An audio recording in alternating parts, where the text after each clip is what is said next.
Salam BUMDes sukses. Ketemu kembali dengan aplikasi Aku BUMDes. Kali ini kita akan menjelaskan tentang beban kewajiban, yaitu ketika pengurus baru BUMDes mendapatkan warisan berupa utang. Nah, nanti kan tentunya wajib melanjutkan bayar gitu ya. Nah, kalau kita terima utang itu kan biasanya uangnya ada masuk di dalam kas, kemudian nanti dibelanja-belanjakan gitu ya, jadi apa, untuk kegiatan operasional. Nah ini, itu uangnya nggak ada. Kita juga terima aset-aset aja, jumlahnya berapa gitu ya, ditambah warisan hutang. Nah ini nanti kita nyatetnya bagaimana gitu ya. Kita sekarang coba contohkan langsung ke dalam aplikasi kita ya. Kewajiban bayar beban. Hutangnya sudah nggak ada duitnya. Nah, kalau duitnya nggak ada, itu menjadi beban. Nah, pertama kita di sini terima kas. Misalnya kita ilustrasikan, kita diwarisi kas. Kas tunai gitu, nilainya 1 juta. Kemudian ada kas di rekening di bank, nilainya 2 juta. Terus kemudian punya aset, nilainya 5 juta. Kemudian ada piutang, nah ada warisan piutang senilai 1 juta. Nah kemudian ada warisan hutang senilai 10 juta. Nah kita mulai inputkan saja ya. Jadi yang penting bagi pengurus baru itu adalah mengetahui nih kasnya ada berapa, asetnya apa saja, punya utang enggak, punya piutang apa enggak gitu ya. Nah jadi nanti dengan modal yang tersisa itu baru kita lanjutkan. Nah sekarang kita coba langsung kita contohkan inputnya, kita masukkan dulu nih kas yang 1 juta. Nah ini sebagai apa? Ini sebagai modal tentunya ya. Kemudian kas di bank ini juga sebagai modal, aset ini juga sebagai modal tapi bentuknya aset. Piutang ini jadi modal juga namun bentuknya piutang. Jadi modal tapi ada di pihak lain gitu ya. Nah kemudian ada hutang bank, diwarisi hutang bank. Nah, hutang banknya ini jadi apa saja ya kita nggak tahu. Mungkin dibelanja-belanjakan terus tersisa ini tapi juga masih menyisakan hutang 10 juta. Mungkin dia hutangnya 50 juta atau berapa gitu ya. Nah sekarang kita langsung aja ya. Nah ini kita ada kas masuk dulu, kita masukkan dulu kasnya, kas tunainya itu. Kita di kas masuk, kemudian klik tambah, tanggal berapa gitu ya. Nah kemudian masuknya kemana? Kita masuknya ke kas tunai, ini kita contohkan di halaman jasa, jadi masuknya ke kas unit jasa. Misalnya kas tunainya dicatat di sini, kemudian klik tambah. Nah itu sebagai apa? Sebagai modal tentunya, kita catatkan sebagai modal. Modal BUMDes, yaitu sisa saldo kas. Sisa saldo kas jumlahnya 1 juta. Kemudian klik tambahkan, lalu simpan. Nah ini kita sudah punya uang tunai 1 juta sebagai modal. Nih kalau kita lihat di neraca ya. Nah ini kalau kita lihat di neraca, kita sudah punya uang di kas unit jasa, uang tunai sisaan itu 1 juta. Nah ini dianggap sebagai apa? Dianggap sebagai modal, sisaan modal kemarin ya. Nah kemudian selain kas tunai ada kas di bank 2 juta, kita masukkan ya.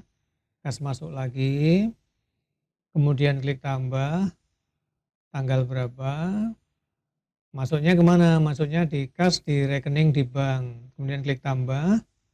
Nah ini sebagai apa? Sebagai modal lagi tentunya. Nah, modal yang akan kita kelola gitu ya, modal warisan. Nah ini keterangannya sisa saldo bank 2 juta.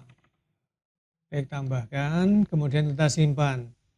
Nah ini kalau kita lihat di neraca lagi, nah ini kita tadi punya yang di kas unit jasa itu 1 juta, bentuknya tunai. Kemudian ada kas di rekening di bank 2 juta. Nah total modal kita berarti 3 juta gitu ya, modal BUMDesnya 3 juta. terus kemudian punya aset. Nah, aset ini adalah modal tapi bentuknya aset, bentuknya barang-barang. Anggap aja misalnya inventaris gitu ya. Nah, ini kita punya aset bentuknya inventaris nilainya 5 juta. Caranya gimana? Kita pakai menu jurnal penyesuaian. Jadi kita nggak terima duit, nggak terima di kas gitu, tapi terimanya barang. Pakai jurnal penyesuaian, kemudian klik tambah, masukkan tanggalnya. Nah, ini sebagai apa? Sebagai inventaris misalnya, atau perlengkapan gitu, misalnya gitu ya. Nah, ini kita contohkan inventaris saja. Sebagai inventaris. Nah, klik OK. Nah, ini nilai aset. Nah, sisa nilai aset atau apa gitu ya. Anggap aja di inventaris, berupa inventaris asetnya. Nah, ini nilainya 5 juta. Gitu ya, perolehannya atau perlengkapannya dulu dia belinya 5 juta. Ya, anggap aja kita terima warisan 5 juta bentuknya aset. Nah, itu bisa dimasukkan di perlengkapan, bisa dimasukkan di inventaris. Kalau kita tahu barangnya tinggal dirinci. Nah, ini kita contohkan saja ya. Nah, ini 5 juta kemudian didapatkan dari mana itu atau sebagai apa? Sebagai modal ya. Didapatkan dari modal. Modal sebelumnya bentuknya aset. Nah, kemudian klik simpan. Nah, kita lihat di neraca lagi. Kita punya uang tunai tadi 1 juta, yang di bank 2 juta. Sekarang juga ada warisan inventaris nih, berupa inventaris asetnya gitu ya. Nilainya 5 juta. Berarti kita akan melanjutkan modal sementara nilainya 8 juta. Nah, ini tadi asetnya juga kan dicatat sebagai modal di sini ya. Modal BUMDes 8 juta, terdiri dari aset 5 juta dan uang yang ada di bank 2 juta, uang tunainya 1 juta. Selain itu juga punya piutang nih, piutang 1 juta. Piutang ini kan tentunya sebagai modal kalau dia diminta ke modal kita yang ada di pihak lain. Nah, kalau dibayar berarti kan dia masuk ke kas dan menjadi modal. Nah, ini masuknya gimana? Pakai jurnal penyesuaian lagi. Jurnal penyesuaian, klik tambah, tanggalnya tanggal berapa. Nah, masuknya kemana? Masuknya ke piutang, gitu ya. Klik OK. Nah, di sini adalah sisa saldo piutang. Kemudian jumlahnya 1 juta. 1 juta. Nah, didapat dari mana? Tentunya sebagai apa gitu ya? Didapat dari mana piutang itu? Piutang itu didapatkan dari modal, tentunya gitu ya. Kreditnya ke modal, ya. Jadi masuk ke piutang didapat dari modal BUMDes. Nilainya 1 juta. Kemudian kita simpan. Nah, kita cek neraca lagi. Nah, uang kita punya uang 1 juta, uang di bank 2 juta. Nah, sekarang ketambahan piutang 1 juta sebagai modal BUMDesnya. Nah, juga ada inventaris atau aset nilainya 5 juta. Berarti kita sekarang akan melanjutkan yang ada itu, yang kita ketahui itu nilainya 9 juta. Nah, sebagai apa? Sebagai modal BUMDes. Nah, kemudian selain itu kok ada tinggalan utang gitu ya. Tinggalan utang tapi kita nggak tahu duitnya di mana. Nah, pertama kita masukkan gimana? Nah, kita masukkan kalau nggak ada duitnya tentu kita anggap itu sebuah kewajiban, beban kewajiban, tentunya menjadi beban. Menjadi beban mempengaruhi modal nanti ya. Ini menjadi kerugian sebenarnya. Kita harus bayar 10 juta, nggak ada duitnya gitu kan, rugi ya. Kita punya utang 10 juta tapi nggak nerima apa-apa gitu kan.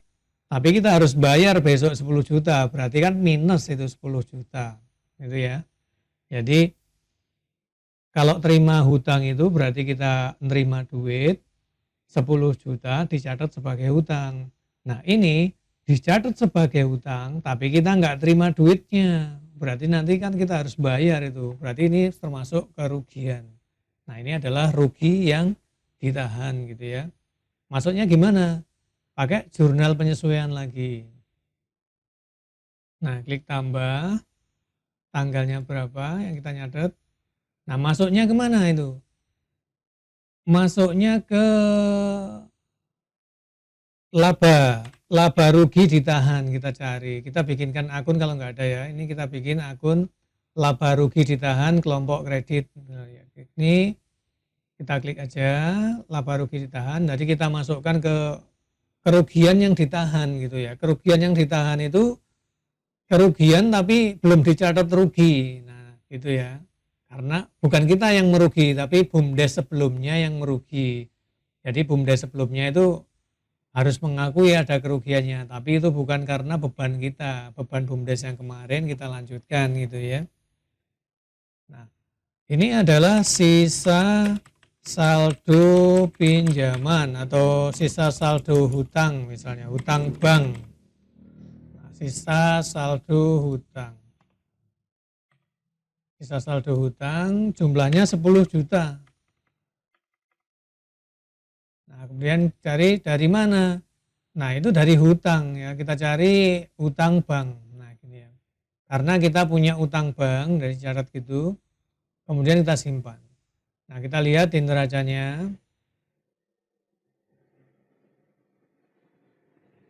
Nah, kita nanti akan mengelola uang 9 juta, punya modal ya, punya modal 9 juta. Tapi nanggung beban utang 10 juta nantinya. Ini akan ada minus 10 juta. Berarti sebenarnya kita total modal kita adalah minus ya gitu ya. Jadi kita punya modal 9 juta tapi punya tanggungan 10 juta. Kita kondisinya berarti ke kondisi minus ini. Tapi kita masih punya aset-aset. Gitu ya. Jadi kerugian ini beban kewajiban ini nanti kita kan bayarnya nyicil, berarti kerugian itu kita tutup nanti gitu ya. Kayak gitu ya. Nah, sekarang kita contohkan bayarnya. Kita punya pendapatan sekarang, punya pendapatan berarti ada kas masuk, ada uang masuk gitu ya. Klik tambah, tanggal berapa. Nah, masuknya kemana? Misalnya masuknya ke kas unit jasa. Klik tambah, didapatkan dari mana? Dari pendapatan. Nah, ini misalnya pendapatan unit jasa. Misalnya pendapatan apa gitu ya. Nah, jumlahnya 2 juta pendapatannya. Nah, pendapatan ini akan menjadi laba kita nanti. Nah, kemudian kita simpan. Kemudian kita lihat di neraca, pendapatan itu akan tercatat di laba berjalan. Nah, sekarang kita punya total aktiva 11 juta. Terdiri dari laba yang masuk, pendapatan yang masuk ke kas tadi, kasnya tadi 1 juta nih. Terus mendapatkan laba 2 juta, jadi 3 juta. Kemudian di rekening di bank ada 2 juta, punya piutang 1 juta, kemudian ada aset atau inventaris 5 juta, jadi totalnya 11 juta. Nah, tapi kita kan masih punya utang tadi ya. Nah, ini sementara total modalnya jadi positif karena ada pendapatan. Di pasifanya tercatat 11 juta. Nah, ini kita punya pendapatan 2 juta, tercatat di kas. Kita punya utang, beban utang 10 juta. Nah, sekarang kita mau bayar nih. Bayar tentunya pakai uang yang ada ya, bayar cicilannya ini. Caranya bagaimana? Ya kita bayar pakai kas keluar. Karena kan uangnya, duitnya keluar, bayar utang gitu ya. Klik tambah, tanggal berapa. Nah, diambilkan dari mana? Dari kas unit jasa ini. Dengan klik tambah lagi. Sebagai apa atau kemana, mau dikeluarkan kemana? Dikeluarkan untuk bayar hutang bank. Nah, ini ya. Nah, ini bayar cicilan. Misalnya 1 juta nyicilnya. Ini bayar hutangnya nih 1 juta ya. 1 juta. Klik tambahkan. Kemudian kita simpan. Nah, ini tentunya uang kas kita berkurang. Hutang kita juga berkurang. Kita lihat di neraca ya. Nah, kan kita mengeluarkan duitnya dari kas buat bayar utang gitu. Nah, tadinya uang di kas unit jasa aja 3 juta, sekarang tinggal 2 juta. Yang 1 juta kemana? Yang 1 juta untuk bayar utang. Sekarang hutang bank kita tinggal 9 juta. Gitu ya. Nah, tentunya kita harus juga menyesuaikan ini. Nah, kalau kita membagikan laba nanti kita masih dianggap sebagai punya laba 2 juta. Nah, padahal kita sudah nyicil bayar beban hutang gitu ya. Tapi beban hutang itu tentunya akan mengurangi laba nantinya. Kita bayar hutangnya pakai uang laba. Jadi labanya sekarang kan tinggal 1 juta. Ini masih tercatat 2 juta. Berarti dikeluarkan dari pendapatan, masuknya ke laba rugi ditahan.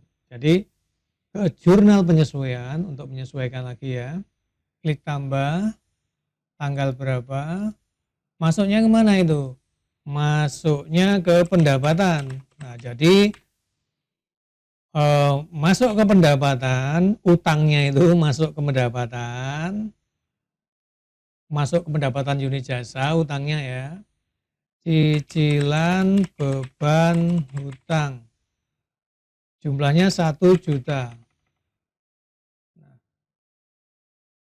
Keluarnya dari mana? Keluarnya dari tadi laba rugi ditahan ya.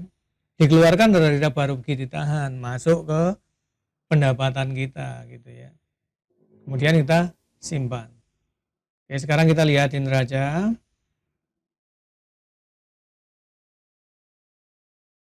Nah, uang kasnya tetap 2 juta. Sekarang laba kita tinggal 1 juta karena yang 1 juta buat bayar ini. Nah, kan mengurangi beban hutang kita yang 1 juta gitu ya. Jadi kita tinggal punya utang 9 juta. Kita punya beban 9 juta lagi ini ya. Tapi kita sudah punya laba 1 juta. Ini bisa dibagikan nanti. Nyicilnya 500 juga boleh. Nyicil 2 juta semua juga boleh. Oke gitu ya. Bagaimana cara kita mencatat hutang tapi yang duitnya sudah enggak ada. Kemudian bagaimana kita membayarnya. Oke ya, semoga bisa membantu dan bermanfaat. Salam BUMDes sukses.